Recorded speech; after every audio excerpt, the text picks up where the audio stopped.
मुत्तफ़िक़ का लाएमल तलाश किया जाए, नहीं तो ऐसे वाक़यात जो है ना मुल्क को या दुनिया के मुख्तलिफ ममालिक में एक ऐसी आग सुलगा सकते हैं जो बड़ी नुकसानदेह होगी।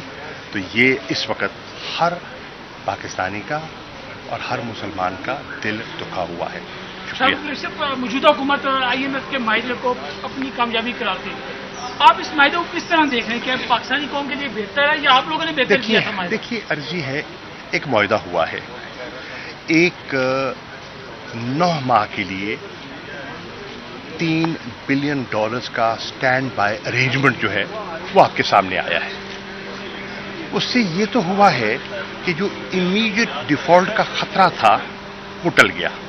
उस हद तक तो मुझे इस मुआहदे की अफादियत का एहसास भी है, लेकिन सवाल ये है क्या ये हल है?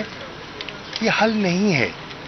ये एक स्टॉप कैप अरेंजमेंट है और स्टॉप कैप अरेंजमेंट में आपके चंद माह गुजर जाएंगे, उसके बाद क्या होगा? हमें इसका हल तलाश करना होगा, हमें अपने हाउस को ऑर्डर करना होगा, हमें जो इकोनॉमिक रिस्ट्रक्चरिंग रिक्वायर्ड है उसकी तरफ आगे जाना होगा।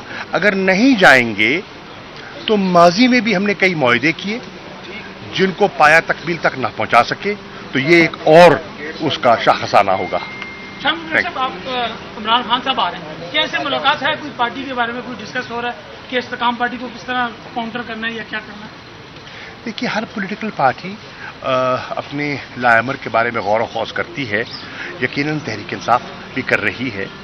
हम सियासी तौर पर, कानूनी तौर पर पुरअमन तरीके से आगे बढ़ना चाहते हैं और इंशाअल्लाह बढ़ेंगे, आइन और कानून के दायरे के अंदर रहते हुए। वो तशरीफ ला रहे हैं, उनके केसेस हैं, वो जब भी अदालत तलब करती है हाजिर हो जाते हैं।